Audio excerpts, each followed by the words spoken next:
Welcome to this episode of The Wisdom of Paramahansa Yogananda, brought to you by Self-Realization Fellowship, where each week you can receive inspiration and guidance from Paramahansa Yogananda's Kriya Yoga teachings. This talk is titled Anchor Yourself in God by Sister Ranjana.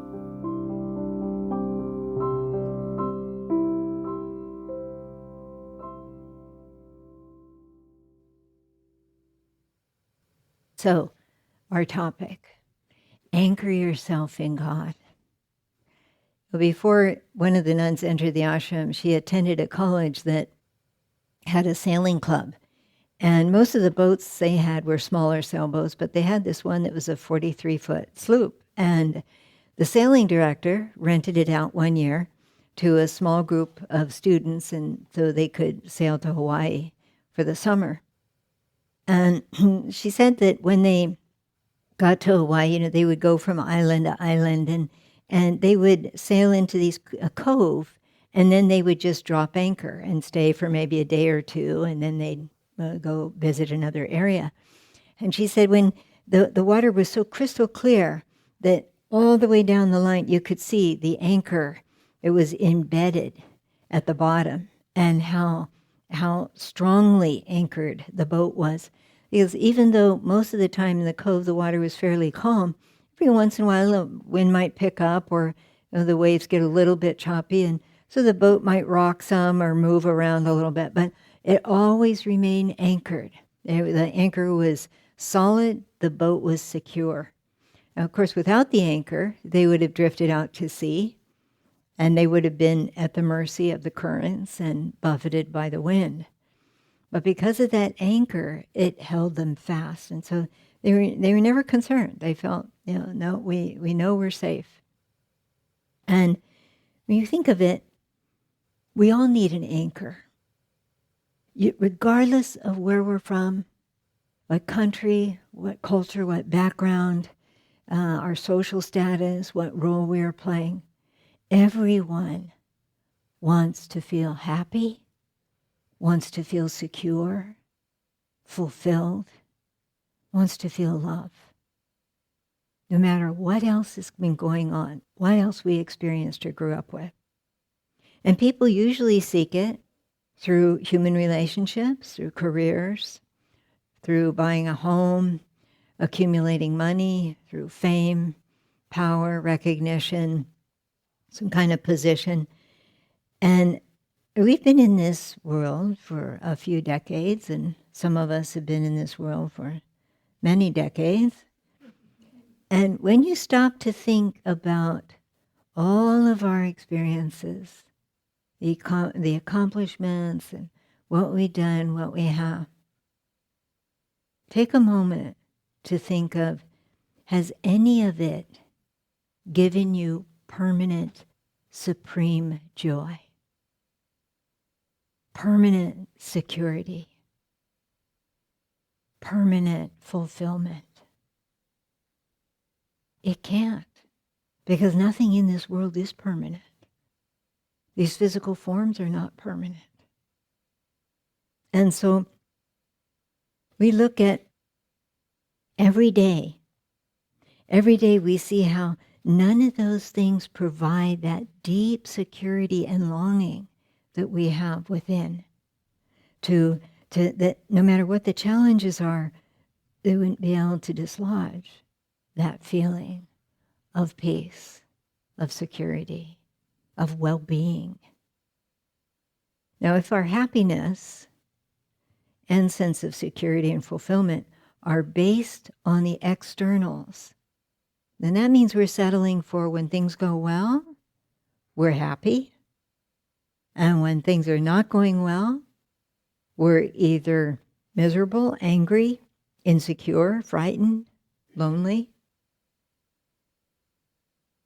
Sri Dhammata said, everybody seeks ideal love, ideal joy. That love, that joy is God. Everything we grasp in light ultimately produces disillusionment, misery, and unhappiness except God. He alone is all-fulfilling.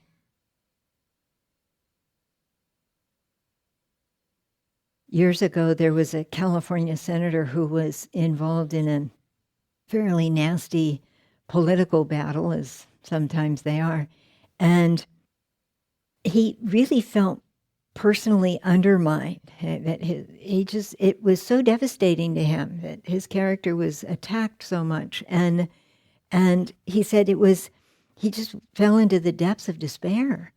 He said he was so discouraged, it was as though all the light had gone out of his life. It was his worst experience in his life thus far. And one day he was walking down the street in just feeling this weighted cloud, and a stranger came up to him, and she put her hand on his shoulder, and she said, "Can I pray for you?" Now, it might have felt a little odd, you're standing on the sidewalk and someone comes up and wants to pray for you right there. And yet, he said yes. And he said his life changed in that instant. He said, "A warm feeling quickly spread throughout my body, and a sense of calm fell over me. From that moment on, I felt a continuous sense of comfort, and all my worries slipped away." Now, he said he realized he had reconnected with God, and that he never wanted to let that connection slip away again. That was the most important thing to him, and he had forgotten it, getting all caught up in what he was doing. Now, it's when we experience the contrast like that we see how important it is for us to have God in our life.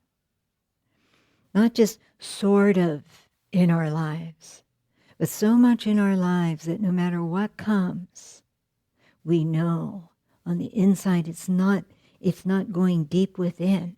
We're dealing with those challenges outwardly, but we know inside we are secure. We are in God's care. We are loved. We are taken care of. It completely changes, not the experience, what happens, but how we experience it. That's what changes. Paramahansa said, "To reach God, that is to actually commune with Him, it is necessary to meditate. Scientific meditation means the withdrawal of life current from the nerves.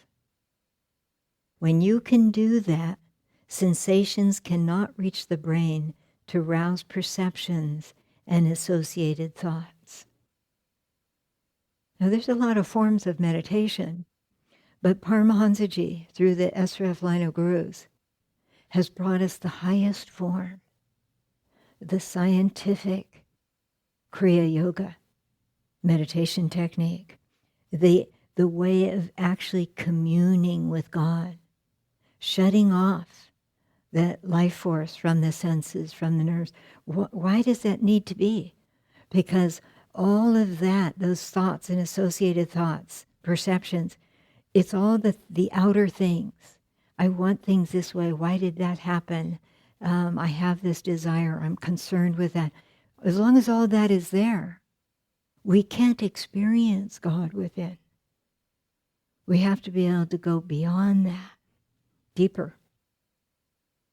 Guruji said, "You will come to realize that in the sacred technique of Kriya Yoga, the gurus have given you everything you need to reach the supreme goal of life." Think about that. Everything we need to reach the supreme goal of life, to reach God. But we don't have to wait until we have that ultimate realization of God in order to feel, in order to develop a relationship with God. Even in the beginning of studying the teachings, and when we make that effort to follow as best as we can, we find that we're not alone. God and the SRF gurus are very much with us. very present in all the details of our life, guiding, protecting, and helping us. And as we deepen that relationship, our personal relationship with God and Guru, we become more receptive to the blessings they have for us. And receptivity comes through devoted practice of Kriya. Paramahansaji said, as soon as you take away the ripples of sensations from the lake of the mind, God's heavenly bliss bursts forth from the soul. His bliss is already there. Remember that. His bliss is already there. But it is hidden within you. The more you meditate, the more you will feel the endless joy of God. Bliss. Hidden behind what? That restlessness of the outer desires, of the outer focus, the busyness.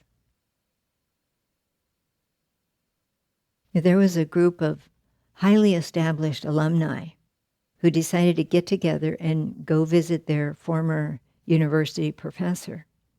And as they were all talking, the conversation shifted over to them complaining about all the stress and of their work and their life in general.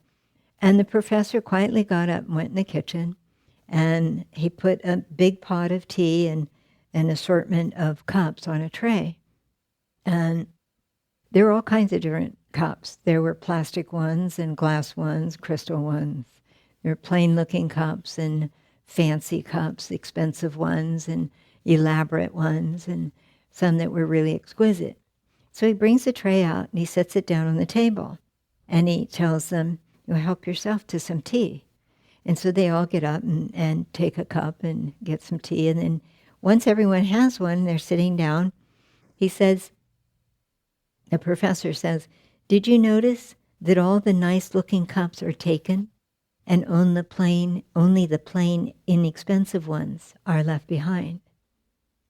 While it is normal for everyone to want the best for themselves, that is the source of problems and stress in your life. The cup itself adds no value to the tea. The cup itself adds no value to the tea. In most cases, it's just more expensive and hides what we drink. What all of you really wanted was the tea, not the cup. But all of you consciously went for good-looking, expensive cups and then began eyeing one another's cups. And when you think of it, this is a great analogy of what happens in life. We're focused on the externals, the cup, the career, the accumulating money, buying the house, the cars, the recognition, all those things that we put so much time and energy into and identify with. We forget. That's just the externals. Yes, we need to do what we need to do in this world, but we don't want to become so focused on it that we forget what's most important, what is going to give us permanent fulfillment, permanent joy. So we go back to the question, out of all the accomplishments, possessions, experiences of life, what has given us permanent supreme happiness, security, fulfillment? If we're focused on the externals of life, we don't realize that God, who is all joy, all fulfilling, all love, is already with us. Already with us. Very much present. Paramahansaji said, when you hear the voice of God saying that he loves you, then you will be satisfied. There isn't anything else that's going to satisfy our soul as much as that. He is found within, not in the externals. God is our anchor. Guru is our anchor. So in the ultimate sense, when we anchor ourselves in God, we will know we are one with Him. And nothing can touch us. Nothing can trouble us. All we have to do is improve our knowing. And everything He's given us is for us to be able to do that. We're not lacking anything. There was a man, Dave, 39 years old, and he woke up and he saw the hospital ceiling tiles, and he thanked God because he figured that there were probably no ceiling tiles in heaven, which meant he was still alive. And he had myeloid leukemia, and he'd already been through the worst of it. He'd finished with the last of his chemotherapy treatments, and as time went on, the doctors were quite pleased with how they saw he was progressing and felt he was doing quite very well. And he was even able to dance a little bit in his hospital room with his daughter before she went to her prom. And then his appendix burst. Now, because of his white blood cells being so depleted from the chemotherapy, the body couldn't fight infection. And because the platelet count was so low, his blood wouldn't clot. So that meant surgery was out of the question. So all of the toxins and poisons were flowing through his body, and the doctors gave him maybe 1 to 2 days chance of survival, not the weeks that his body would need in order to be able to become strong enough to have surgery. And so Sherry was at their, his wife, she had been there through the whole thing, always with him, supporting him and encouraging him. And she was at their son's soccer game when she got the call about the burst appendix. And so she rushed to the hospital. She called everyone, loved ones, friends, church members, everyone to come, and to come now, because they didn't know how long he would last. And so one by one, they were streaming in, and they were praying, and most of them were praying that he has a good passing. They thought it's not possible for him to survive, obviously. It's just a matter of probably hours before he'll be gone. But there was one church member, Franny, older woman, who was adamant that she believed in the impossible because she felt nothing was impossible for God. And she just had complete faith. And she said to him, "Dave, I'm not sure what this means. I just know that God wanted me to tell you this. You will find God to be a shield around you." Now, Dave recognized it as one of the Psalms. "You are a shield around me, O Lord." But he felt those kinds of miracles, the really big ones, just didn't happen in modern times. And, all those visitors, they continue to come to say goodbye. And Franny never accepted the goodbye part. She thought, no, that's not going to happen. She was so sure of the message she had received. Well, evening came. All the visitors left. Sherry went home to take care of the kids. And he was left by himself. And that's when the fear started to work on him. Now he thought about his wife would be alone trying to raise the kids on her own.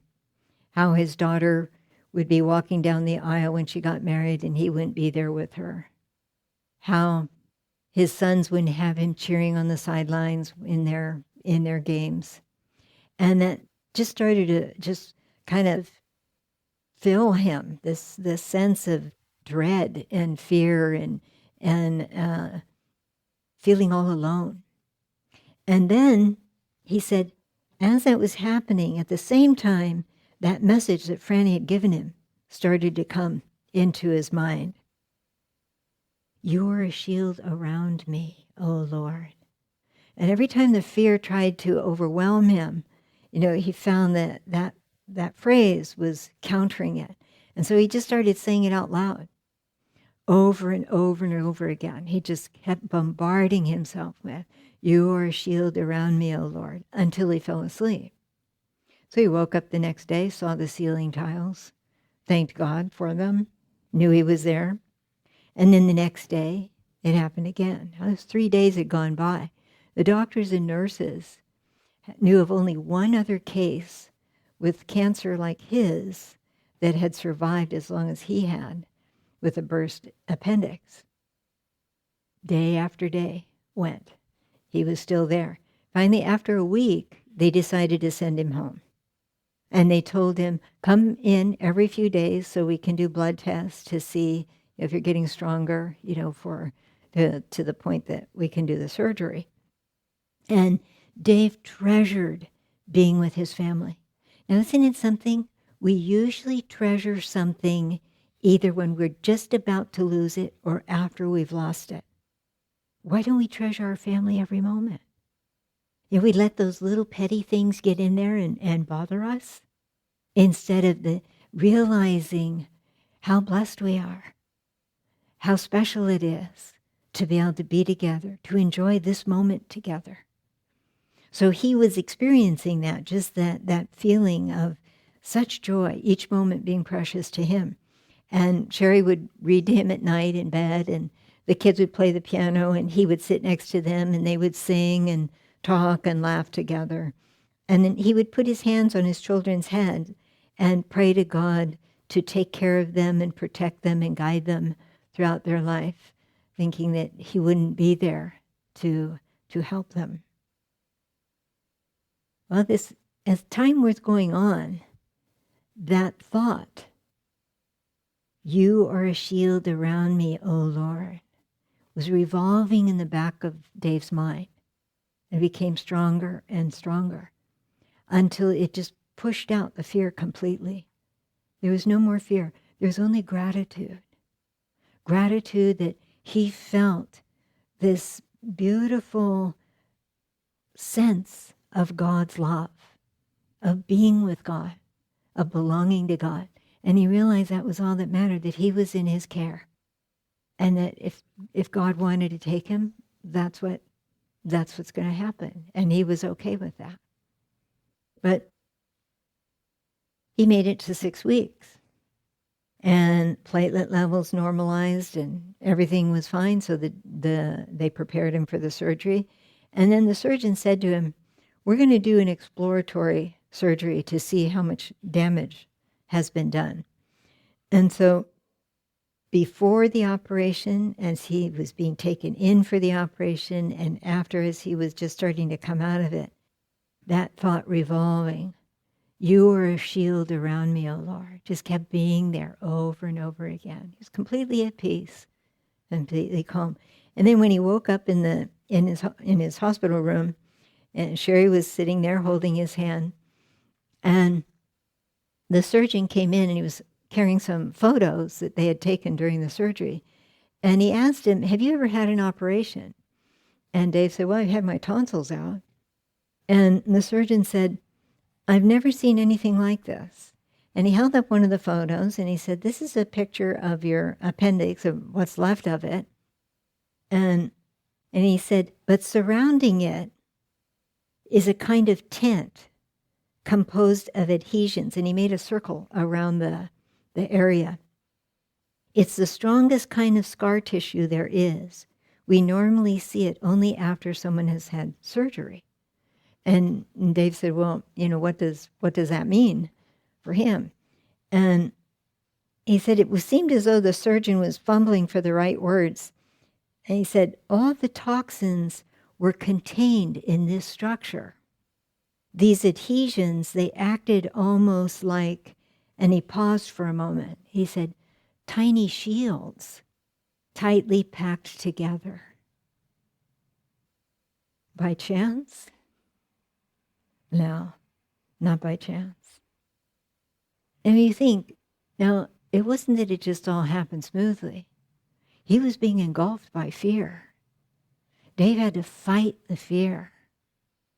And he used what God had given him through Franny and took it and really applied it and surrounded himself, absorbed himself in affirming that thought over and over and over again.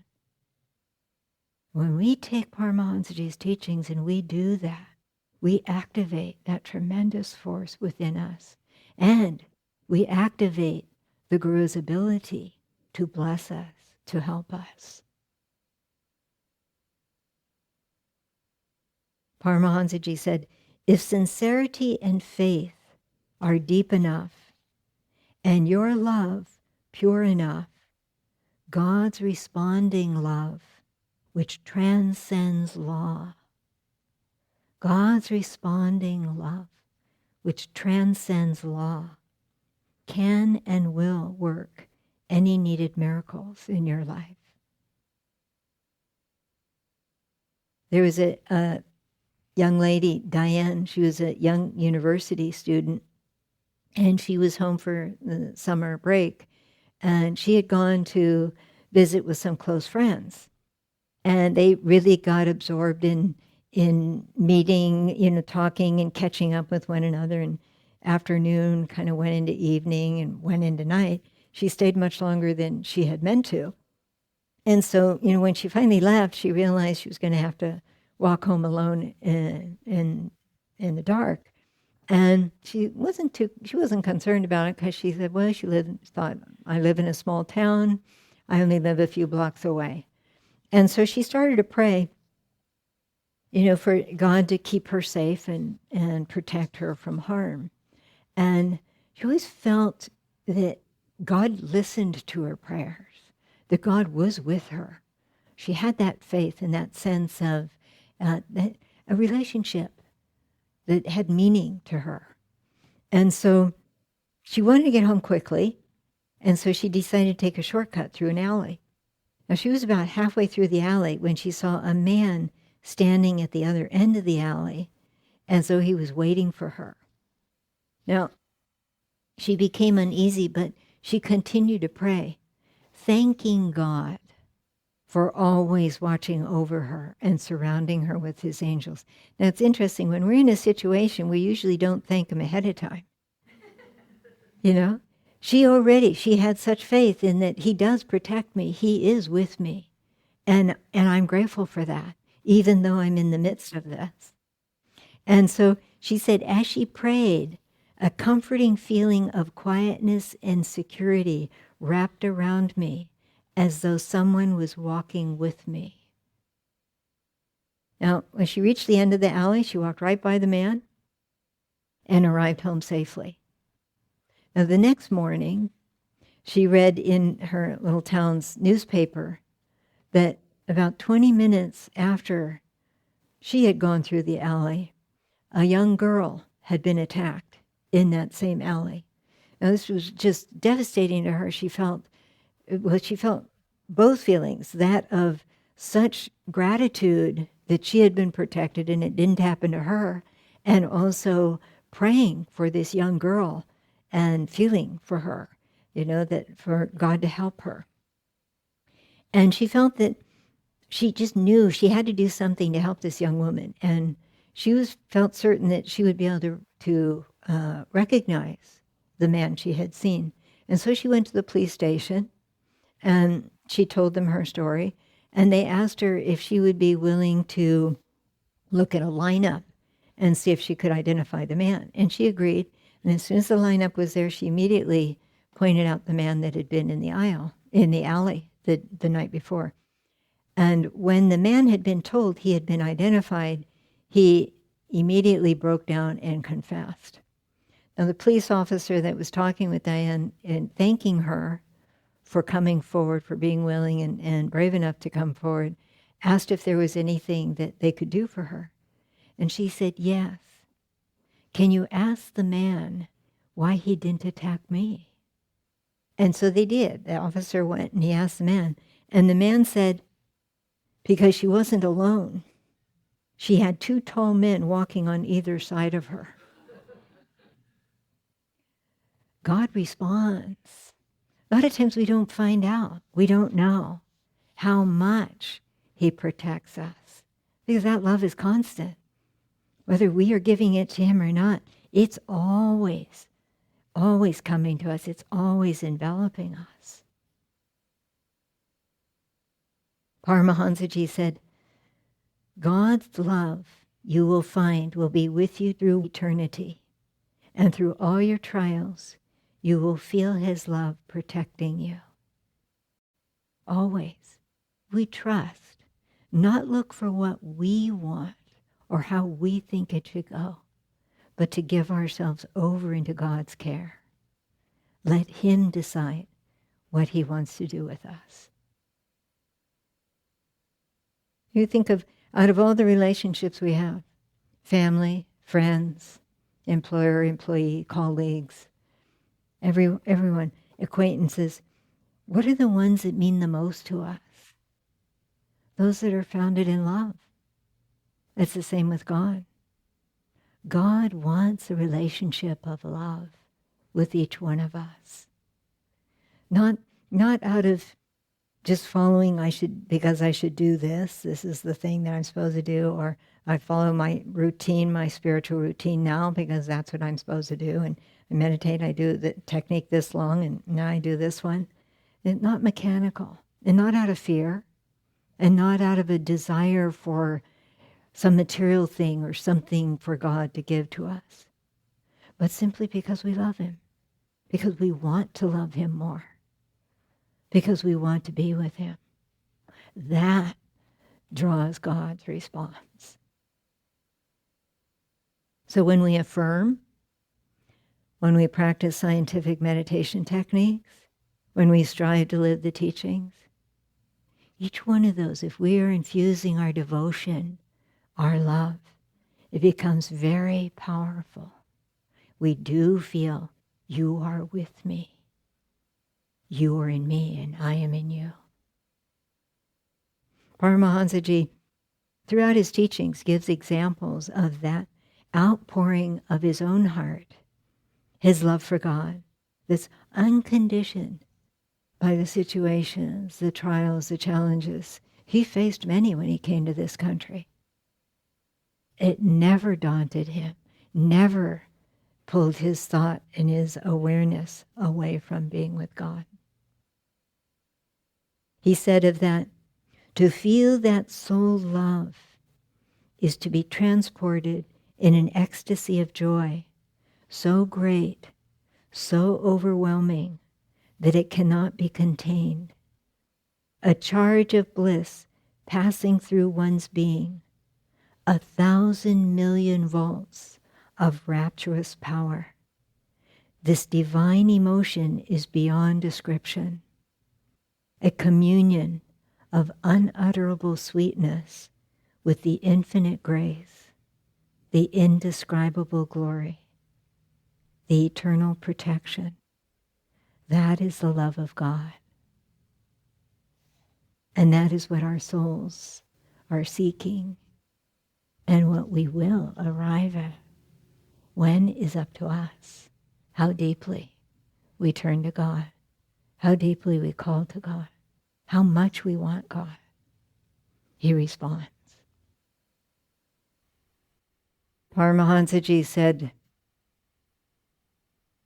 love makes us one with God. Love makes us one with God's love, with God himself. And so that relationship, there's always the opportunity, no matter what we're doing, to step inside, to stop for a moment what you're doing, and to just tell him, I love you. I love you. And go back into what you're doing with him. So let's keep him with us today and every day. Jai Guru.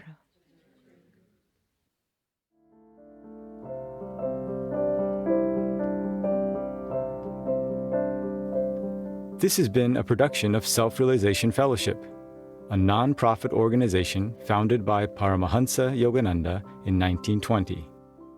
For more information about Self-Realization Fellowship and Paramahansa Yogananda, please visit yogananda.org.